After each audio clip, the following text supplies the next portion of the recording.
뉴욕 맨해튼 미드타운에서 공사 중인 초고층 건물의 기둥이 휘어지고 여러 층의 바닥이 처지는 구조 이상이 발생하면서 주변 건물과 학교까지 대규모 대피가 이뤄졌습니다. 아이스를 비판하는 이메일을 보냈다가 연방 요원들이 자택까지 찾아온 뉴욕주 남성이 정부를 상대로 소송을 제기했습니다. 당파를 막론하고 미 유권자 절반 이상이 불법 체류자 전원 추방을 지지한다는 여론조사 결과가 나왔습니다. 국세청이 올해부터 적용되는 상속 증여세 기준을 발표했습니다. 상속세 면제 한도가 개인당 1,500만 달러, 부부 최대 3,000만 달러로 확대됐습니다. 유럽을 덮친 기록적 폭염으로 프랑스에서만 일주일 사이 2,000명이 넘는 초과 사망자가 발생했습니다. 스페인에서도 6월 한 달 폭염 관련 초과 사망자가 1,000명을 넘었습니다. 뉴욕시가 공립학교 유치원생 전원에게 학자금 계좌를 자동으로 열어주고 $1,000씩 지원합니다. 가족 소득이나 이민신분 관계없이 적용됩니다. 뉴저지 팰리세이드 파크 타운 정부가 전직 행정관을 상대로 제기한 부당수급 환수 소송에서 24만여 달러 환수 명령을 받아냈다고 밝혔습니다.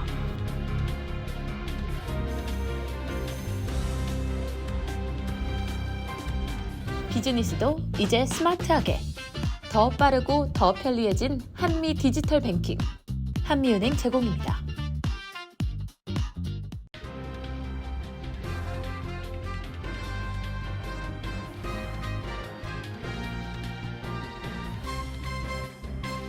안녕하십니까? KBTV 뉴스9 신영주입니다. 뉴욕 맨해튼 미드타운에서 공사 중인 초고층 건물의 기둥이 휘어지고 여러 층의 바닥이 처지는 구조 이상이 발생하면서 주변 건물과 학교까지 대규모 대피가 이루어졌습니다. 뉴욕시는 건물이 계속해서 움직이고 있다며 붕괴 가능성을 배제하지 않은 채 광범위한 통제 구역을 설정하고 정밀 안전 진단을 진행하고 있습니다. 오늘의 첫 소식 김은지 기자가 보도합니다. 오늘 오전 8시경 맨해튼 미드타운 235 이스트 42스트리트에 리모델링 공사 중인 초고층 건물에서 벽돌이 떨어졌다는 신고가 접수돼 뉴욕시 소방국과 응급구조대, 건축국이 긴급 출동했습니다. 현장 조사 결과 건물 내부에서는 21층 구조기둥 2개가 심하게 휘어졌고 21층부터 26층까지 여러 층의 바닥이 처지는 구조적 변형이 확인됐습니다. 해당 건물은 과거 제약회사 화이자의 본사 중 하나였으며 현재 사무용 빌딩을 약 1,500에서 1,600가구 규모의 고급 임대아파트로 전환하는 대규모 주거개발 공사가 진행 중입니다. 뉴욕시 건축국은 구조기술자와 검사관을 투입해 손상된 철골 부재와 추가 구조 결함 여부를 조사하고 있으며 소방당국도 드론을 활용해 건물 외부와 상층부 변형 여부를 확인하고 있습니다. 조란 맘다니 뉴욕시장은 브리핑에서 손상된 기둥 가운데 하나에서 추가 움직임이 계속 확인되고 있다며 상황이 여전히 심각하게 진행 중이라고 밝혔습니다. 다만 붕괴 위험 여부는 전문가들의 정밀 평가가 끝나야 판단할 수 있다고 설명했습니다. 현재까지 근로자와 시민 등 인명피해는 보고되지 않았으며 당시 건물 내부에서 작업 중이던 근로자들의 안전도 확인됐습니다. 뉴욕시는 만일의 사태에 대비해 사고 건물과 인근 건물 9곳에 대피 명령을 내렸고 약 400명의 학생이 있던 학교도 대피시켰습니다. 또 1에비뉴부터 3에비뉴 사이 40스트리트와 45스트리트 구간을 붕괴 위험 통제 구역으로 지정해 보행자와 차량 통행을 제한했습니다. 이번 사고로 이스트 42스트리트과 세컨드에비뉴 일부 구간이 폐쇄됐고 M42번 버스를 비롯한 일부 MTA 노선도 우회 운행하면서 출근 시간대 시민들이 불편을 겪었습니다. 해당 건물은 과거에도 낙하물 관련 위반 사례가 있었던 것으로 확인됐습니다. 지난해 7월에는 유리창 낙하 사고로 $5,000의 벌금이 부과됐고 8월에는 33층 금속 패널 추락으로 $10,000 벌금과 공사 중지 명령을 받았습니다. 이후 최근 1년간 총 7건의 위반 사항이 적발돼 수만 달러의 과태료가 부과됐지만 사고 전까지는 모두 시정된 상태였던 것으로 알려졌습니다. 노조 측은 구조 보강이 충분하지 않은 상태에서 공사가 진행됐다고 주장했습니다. 반면 개발사인 메트로 로프트는 건축국과 협력해 정확한 원인을 조사하고 있으며 안전을 최우선으로 대응하고 있다고 밝혔습니다. 뉴욕시는 건물 변형 가능성을 계속 관찰하면서 구조 안전성이 확보될 때까지 통제 구역을 유지하고 정밀 조사를 이어갈 방침입니다. KBTV 뉴스 김은지입니다. 아이스를 비판하는 이메일을 보냈다. 연방 요원들이 자택까지 찾아온 뉴욕주 남성이 정부를 상대로 소송을 제기했습니다. 정치적 비판에 경고장을 들이민 것은 수정헌법 1조가 보장하는 표현의 자유 침해라는 주장인데 국토안보부는 법 집행관에 대한 위협은 조사 대상이라고 반박하고 있습니다. 뉴욕주 로체스터에 사는 미 시민권자 데이비드 스트리버는 지난 1월 당시 아이스 국장 대행이었던 토드 라이어스에게 이메일을 보냈습니다. 반아이스 시위 도중 미네소타 주민 릴리네굿이 아이스 요원의 총격으로 숨진 사건에 분노해 아이스의 대응을 강하게 비판한 겁니다. 이메일에는 라이언스를 괴물 같은 인간이라고 표현하고 결코 평안을 누리지 못할 것이라는 문구도 담겼습니다. 그리고 약 5개월 뒤 연방 요원들이 그의 집을 찾아갔습니다. 지난 6월 스트리버가 핀란드를 여행 중이던 사이 연방 요원 2명이 로체스터 자택을 방문했습니다. 요원들은 그의 아내에게 경고장을 건넸습니다. 스트리버가 몇 달 전에 보낸 이메일이 아이스에 대한 위협으로 간주됐다는 내용이었습니다. 귀국 후에도 연방 요원들의 접촉 시도는 이어졌습니다. 요원들은 스트리버가 뉴욕시 한 호텔에 머물 때에도 그를 만나려 했지만 호텔 직원들이 이를 막았습니다. 스트리버 측은 가족이 호텔 정보를 제공한 적이 없다며 당국이 그의 위치를 어떻게 파악했는지 문제를 제기하고 있습니다. 스트리버는 결국 워싱턴 DC 연방법원에 국토안보부 장관 마크 웨인 멀린과 아이스 관계자들을 상대로 소송을 냈습니다. 소송을 대리하는 표현의 자유단체 FIRE는 해당 이메일이 거칠고 모욕적인 표현을 담고 있더라도 공직자를 향한 정치적 비판이라고 주장했습니다. 공권력에 대한 비판이 연방요원의 자택 방문과 경고장으로 이어진다면 시민들의 발언 자체가 위축될 수 있다는 겁니다. 반면 국토안보부는 표현의 자유를 억누르려 했다는 주장은 사실이 아니라고 반박했습니다.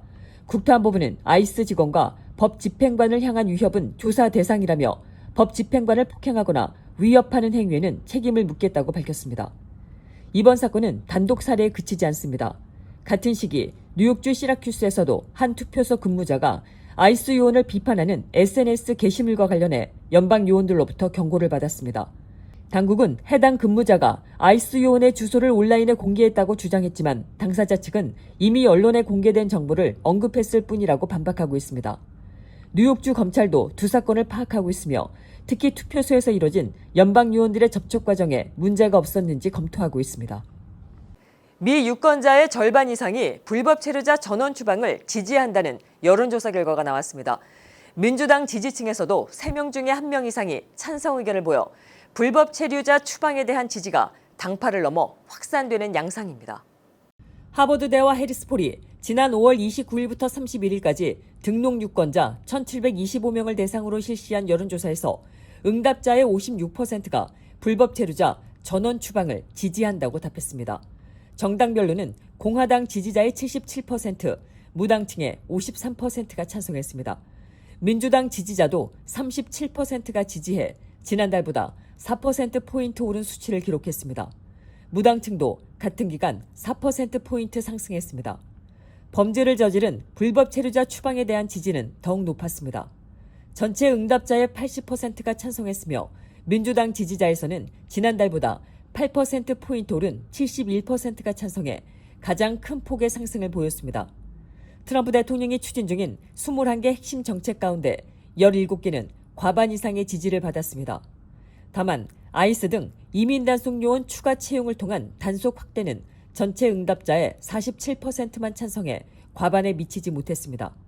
이 정책에 대해 공화당 지지층에서는 74%가 찬성했지만 민주당 지지층에서는 찬성이 22%에 그쳤습니다. 트럼프 대통령의 국정 지지율은 이번 조사에서 43%를 기록했습니다. 이민 분야 지지율은 49%로 국정 전반보다는 높은 편이었습니다.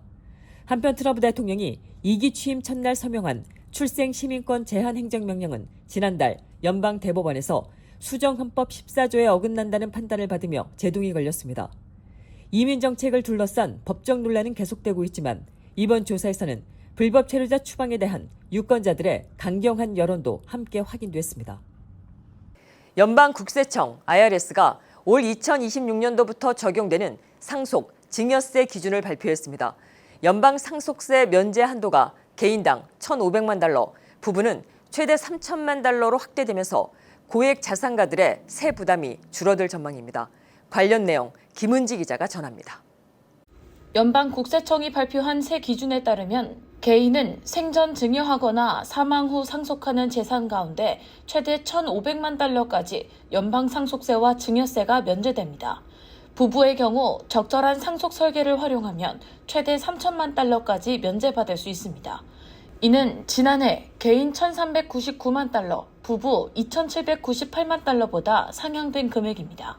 다만 연간 증여세 면제 한도는 수증자 1인당 19,000달러로 올해와 동일하게 유지됩니다. 예를 들어 부모가 자녀에게 20만 달러를 증여하면 19,000달러는 면제되지만 나머지 18만 1,000달러는 평생 상속 및 증여세 면제 한도에서 차감됩니다. 이 경우 즉시 세금을 내는 것은 아니지만 국세청에는 증여 사실을 신고해야 합니다. 전문가들은 상속세 부담이 줄어든 만큼 자산 이전 전략에도 변화가 예상된다고 설명합니다. 과거에는 상속세를 줄이기 위해 생전 증여를 적극 활용하는 전략이 일반적이었지만 앞으로는 자산을 보유한 채 상속해 취득가액을 시가로 조정받는 스텝업 인 베이시스 제도를 활용하는 것이 상속인의 양도소득세 부담을 줄이는 데 더 유리할 수 있다는 분석입니다. 다만 상속세 면제 확대가 세무관리 부담까지 줄어든다는 의미는 아닙니다. 최근 미국 법원은 가족 간 자금 거래와 가족 파트너십, 트러스트 운영 과정에서 형식과 절차를 엄격히 지켜야 한다는 판단을 잇따라 내놓고 있습니다. 가족에게 돈을 빌려줄 경우에도 차용증과 이자율, 상환 일정 등 실제 대출과 같은 절차를 갖춰야 하며 그렇지 않으면 국세청이 이를 증여로 판단할 수 있습니다. 한국과 자산이 연관된 한인들은 더욱 세심한 상속 계획이 필요합니다. 미국과 한국은 상속세 조약이 체결돼 있지 않아 자산의 위치와 거주 요건에 따라 이중과세가 발생할 수 있기 때문입니다. 특히 미시민권자나 영주권자가 한국으로 이주한 경우 최근 10년 중 한국 거주 기간이 5년 이하이면 한국 내 자산에만 과세가 이루어지지만 5년을 초과하면 해외 자산을 포함한 전 세계 자산이 한국 상속세 과세 대상이 될 수 있습니다. 또 한국 거주자가 미국 주식을 직접 보유한 경우에는 미국 비거주자 상속세 규정이 적용될 수 있습니다. 현행법상 미국 비거주자의 미국 내 자산에 대한 상속세 기본 공제는 6만 달러에 불과해 자산 규모에 따라 상당한 세 부담이 발생할 수 있습니다. 전문가들은 상속세 면제 한도 확대는 긍정적인 변화지만 국제 자산과 가족 관계가 얽힌 경우 국가별 세법과 신고 의무가 복잡한 만큼 장기적인 상속 및 증여 계획을 미리 점검하는 것이 중요하다고 조언했습니다. KBTV 뉴스 김은지입니다. 유럽을 덮친 기록적인 폭염으로 프랑스에서만 일주일 사이 2,000명이 넘는 초가 사망자가 발생한 것으로 집계됐습니다. 스페인에서도 6월 한 달 폭염과 관련해 초가 사망자가 1,000명을 넘어섰습니다. 뉴욕과 뉴저지에서도 사망자가 잇따른 가운데 엘니뇨와 해수온 상승까지 겹치며 극한 더위에 대한 우려가 커지고 있습니다. 폭염이 더 이상 단순한 더위가 아니라 생명을 위협하는 재난으로 번지고 있습니다. 프랑스 보건당국은 지난달 22일부터 28일까지 폭염이 절정에 달한 일주일 동안 평소보다 2,025명이 더 많이 숨진 것으로 잠정 집계했습니다. 특히 45세 이상 연령층에서 사망 증가가 두드러진 것으로 나타났습니다. 다른 유럽 국가들의 상황도 심각합니다. 스페인은 지난달 폭염에 따른 초과 사망자가 1,029명에 달한다고 밝혔습니다. 벨기에와 네덜란드에서도 각각 1,200명, 480명의 초과 사망이 보고됐습니다. 이런 가운데 프랑스와 스페인, 그리스 등에서는 고온 건조한 날씨에 강풍까지 겹치며 산불 피해도 이어지고 있습니다. 폭염 피해는 미동부도 예외는 아닙니다. 뉴욕시에서는 최근 폭염으로 3명이 숨졌고 뉴저지에서는 폭염 관련 사망자가 29명으로 예비 집계됐습니다. 뉴저지 보건당국은 사망자들이 30대 중반부터 80대까지였으며 상당수가 에어컨이 없는 집에서 발견됐다고 설명했습니다. 전문가들은 이 같은 극단적 폭염이 앞으로 더 잦아질 수 있다고 경고하고 있습니다.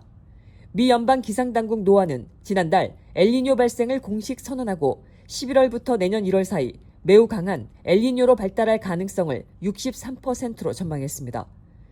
유럽연합 산하 코페르니쿠스 기후변화 서비스도 6월 말 전 세계 1일 해수면 온도가 사상 최고 수준을 기록했다고 밝혔습니다. 엘니뇨와 고수온이 맞물리면 대기 중 열과 수증기가 늘어나 폭염뿐만 아니라 폭우와 강한 폭풍 위험도 커질 수 있습니다. 기후 전문가들은 폭염이 먼 지역의 기후 이슈가 아니라 냉방 취약계층과 노약자의 생명을 직접 위협하는 보건 위기가 되고 있다고 경고하고 있습니다. 뉴욕시가 공립학교 유치원생 전원에게 학자금 계좌를 열어주고 $1,000씩 지원합니다. 기존 $100에서 10배가 늘어난 것으로 가족 소득이나 이민 신분과 관계없이 적용됩니다. 연방정부도 미시민권자 아동을 대상으로 이른바 트럼프 계좌를 시행하면서 아동 자산 형성을 둘러싼 지원이 연방과 지방 차원에서 동시에 확대되고 있습니다. 김은지 기자가 전해드립니다. 뉴욕시가 공립학교 유치원생들을 위한 학자금 저축 지원을 대폭 늘립니다. 최근 확정된 2026-2027 회계연도 예산에는 뉴욕시 공립학교 유치원생 전원에게 1인당 $1,000의 학자금 계좌를 제공하는 방안이 포함됐습니다. 기존 지원금은 $100였지만 이번 예산을 통해 10배로 늘어납니다.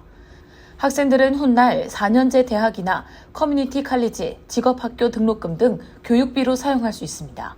운영 방식은 자동 가입입니다. 공립학교 유치원생이라면 부모가 별도로 신청하지 않아도 계좌가 열리며 학생별 장학금 계좌에 적립됩니다. 원하지 않는 가정만 탈퇴 의사를 밝히면 됩니다. 참여 차터스쿨 학생도 대상에 포함되며 가족의 소득 수준이나 이민 신분과 관계없이 참여할 수 있습니다.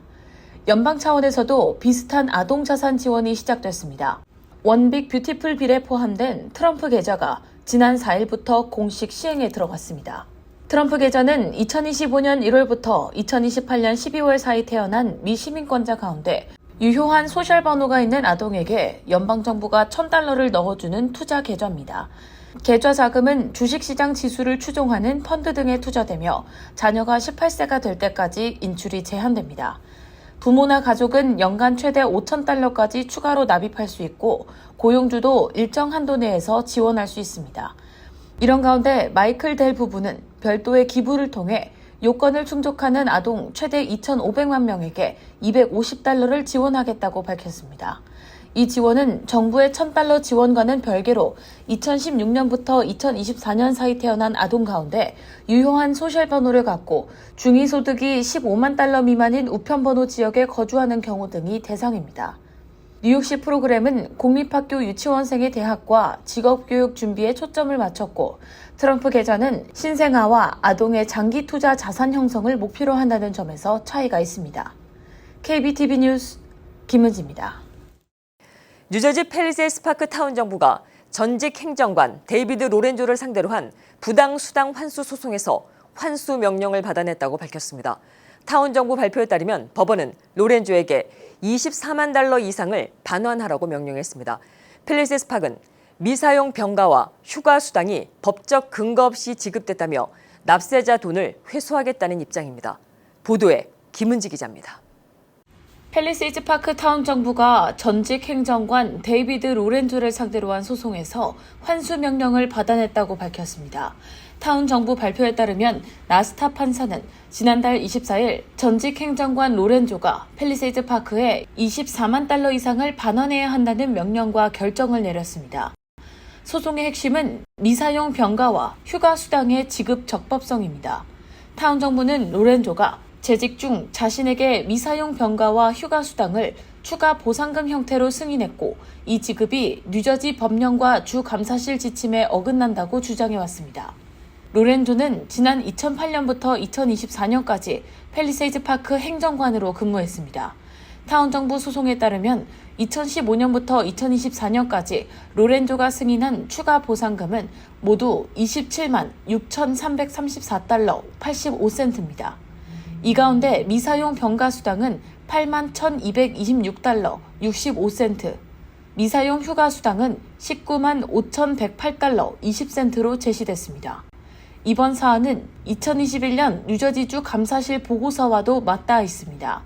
뉴저지 법은 미사용 유급 병가에 대한 현금 보상을 은퇴 시 1회에 한해 최대 $15,000까지만 지급하도록 규정하고 있습니다. 하지만 당시 팰리세이드 파크 타운 정부는 이 규정을 어기고 매년 수천 달러의 미사용 병가 수당을 급여 형태로 지급해왔다며 이는 주법 위반이라고 감사실은 지적했습니다. 폴 김 시장은 이번 결정이 납세자 돈을 지키기 위한 조치라고 강조했습니다. 힘들게 주민들이 열심히 일하면서 세금을 냈는데 세금 남용이라고 할 수 있죠. 그런 걸 우리가 다시 올바로 행정을 하고 틀린 거를 고치고 또 주민들이 피해를 안 받게 우리가 그 돈을 다시 받는 게 올바른 거라고 생각합니다. 다만 로렌조 측 변호인은 2025년 1월 지역 매체 더 리치우드 블로그를 통해 해당 소송이 근거 없는 보복성이라고 주장했습니다. 또 문제의 지급은 타운 정부 최고 재무 책임자와 의회 승인을 거친 것이라는 취지로 반박했습니다. 펠팍타운 정부는 납세자 보호와 공공자금 회수를 위해 필요한 법적 절차를 계속 이어가겠다고 밝혔습니다. KBTV 뉴스 김은지입니다. 애리조나주 피닉스 인근에서 수영장에 빠져 사망 판정을 받았던 18개월 유아가 5시간 뒤 병원 영안실에서 살아있는 채로 발견되는 충격적인 사건이 발생했습니다. 지난 2월 길버트의 한 주택 수영장에 빠진 이 아이는 병원으로 이송돼 사망 선고를 받았지만 사망 선고 5시간 뒤 시신을 인계받으러 온 검시관 직원이 영안실에서 아이가 숨을 쉬고 있는 것을 발견했습니다. 경찰관 2명이 처치 과정에서 생존 징후를 여러 차례 알렸지만 담당 의사가 이를 묵살한 것으로 조사 기록에 드러났습니다. 아이는 즉시 다른 병원으로 헬기 이송돼 현재는 퇴원한 상태입니다. 경찰은 사고 당시 집안에서 강한 대마초 냄새가 났고 수영장 문이 열려 있었다며 부모를 중과실 및 아동 방임 혐의로 기소할 것을 검찰에 권고했습니다. 뉴저지주의 새로운 전기 자전거 규정이 오는 7월 19일부터 시행됩니다. 새 법에 따르면 뉴저지에서 전기 자전거를 운행하려면 최소 만 15세 이상이어야 하며 운전면허증이나 전기 자전거 전용 면허를 소지해야 합니다. 전기 자전거는 뉴저지 차량관리국에 등록해야 하며 시속 21마일에서 28마일까지 주행 가능한 모터식 자전거와 모페드는 보험 가입도 의무화됩니다. 다만 시속 20마일 이하의 저속 전기 자전거는 보험 가입 대상에서 제외되며 기존 운전면허를 가진 성인은 별도의 전기 자전거 면허를 받을 필요가 없습니다. 렌트 전기 자전거는 일부 예외가 적용돼 만 16세 이상이면 저속 전기 자전거를 면허 없이 대여할 수 있습니다. 이번 규정은 전기 자전거 사고를 줄이기 위한 안전 강화 조치지만 시민단체와 업계에서는 저속 전기 자전거까지 등록 대상으로 삼는 것은 과도하다는 비판도 나오고 있습니다. 뉴욕시가 불량 임대인에 대한 단속을 강화합니다. 뉴욕시는 지난 5월 발표한 도시 정비 프로그램 픽스 더 시티를 통해 세입자의 주거 환경을 방치하는 악덕 임대인에 대한 법적 제재를 확대하겠다고 밝혔습니다. 주택보존개발국은 법원과 주정부 기관 등과 협력해 상습적으로 건물 규정을 위반하는 임대인들이 법을 준수하도록 압박할 계획입니다. 또 필요한 경우 주택보존개발국이 소유권 이전 절차를 추진할 수 있으며 관련 기관과 협력해 추가 법적 조치도 검토할 방침입니다. 세입자 권익단체들은 이번 계획을 지지하면서도 재정적으로 어려운 임대인들이 과도한 부담을 지지 않도록 세밀한 기준이 필요하다고 지적했습니다. 미국 국내선 여객기 안에서 볼펜으로 만든 흉기로 다른 승객을 찌른 남성이 유죄를 인정했습니다. 미 법무부에 따르면 멕시코 출신 영주권자 훌리오 아바레스 로페스는 2024년 1월 시애틀에서 라스베이거스로 향하던 알래스카 항공 기내에서 볼펜 세 자루를 머리끈으로 묶어 만든 즉석 흉기로 다른 승객의 눈과 신체 여러 곳을 찔렀습니다. 피해자는 눈 주위와 신체에 부상을 입어 봉합 치료를 받아야 했습니다. 로페스는 수사당국에 피해자가 자신을 괴롭히는 듯한 시선으로 쳐다봤기 때문에 눈 주위를 통해 뇌까지 찌르려 했다고 진술한 것으로 전해졌습니다. 범행 직후 승객들에게 제압된 로페스는 항공기가 라스베이거스에 착륙한 뒤 체포됐으며 오는 9월 22일 선고를 앞두고 있습니다. 잠시 후 커뮤니티 브리핑을 전해드립니다. 비즈니스도 이제 스마트하게 더 빠르고 더 편리해진 한미 디지털 뱅킹 한미은행 제공입니다.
계속해서 환율과 증시 이어집니다.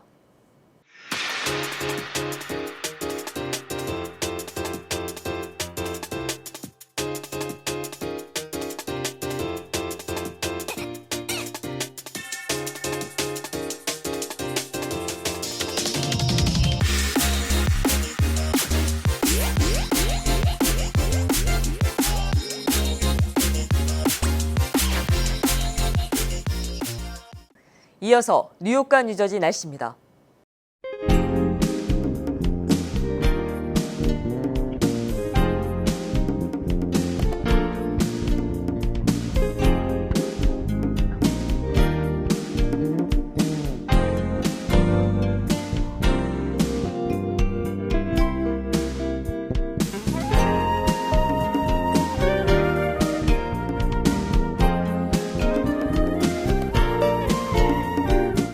(7월 7일) 화요일에 보내드린 KBTV 뉴스9 모두 마칩니다. 오늘은 절기상 본격적인 더위가 시작된다는 소서입니다. 안전히 지내시고 오늘도 평안한 저녁 되십시오. 함께해 주셔서 감사합니다.